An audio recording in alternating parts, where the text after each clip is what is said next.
German media has a strong pro-Israel bias. Even after months of slaughter and destruction in Gaza, newspapers and broadcasters of all political leanings are parroting Israeli army press releases and, according to critical journalists, are unable to show empathy for the dead and dying in Gaza. Israel hat nach eigenen Angaben bisher rund 10.000 Hamas-Terroristen im Gazastreifen eliminiert. A good example of this is this headline from the 5th of January from Germany's biggest media brand Welt, which is both a broadsheet and a broadcaster. Around 9,000 terrorists killed in Gaza, reads the headline, which repeats verbatim Israel's calculation that of the then 25,000 Palestinians killed in Gaza, every man killed was a terrorist.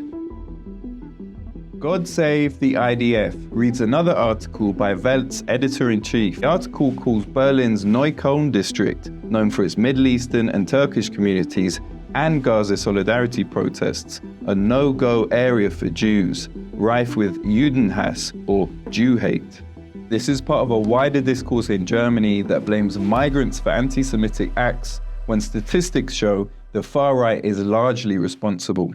Die Welt is the flagship paper of the Axel Springer Corporation, the company of the former media mogul Axel Springer, known as Germany's answer to Rupert Murdoch.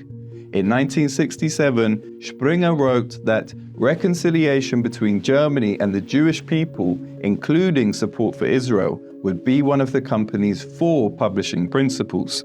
Today in West Germany, the mass circulation Bild Zeitung alleged that the Springer Corporation also owns Europe's most read newspaper, the tabloid Bild Zeitung. According to a German media monitoring site, Bild Zeitung has featured almost no coverage of civilian suffering in Gaza, opting instead for Israeli army propaganda, like this piece about Netanyahu's desert lionesses who shine like models in uniform on their tanks, their nails painted blood red for battle, and woe betide anyone who gets in their way.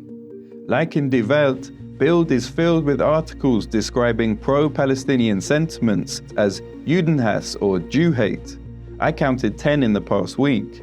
The newspaper has even singled out individual Palestinian activists to label them as Judenhasser or Jew haters, knowing these activists will struggle to challenge them for printing false allegations. In 2021, the company's CEO hoisted up an Israeli flag in front of their HQ and said, whoever had a problem with it should look for a new job. A journalist I spoke to at the Springer-owned Update news service was told by their boss to emphasize Israeli stories over Palestinian ones and to frame Israel's attack on Gaza as a justified response.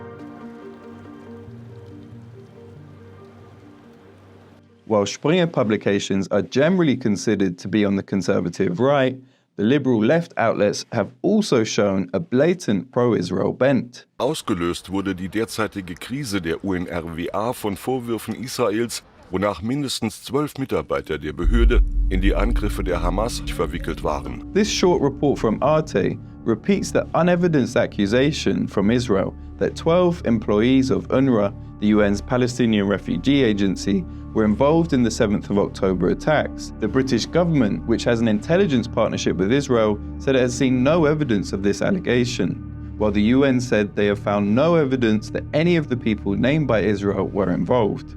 While this report does include voices in support of UNRWA, the video is centered on unfounded accusations made by Israel and the US. It's often said that Germany's support for Israel is due to its guilt from perpetrating the Holocaust. But this is only part of the story.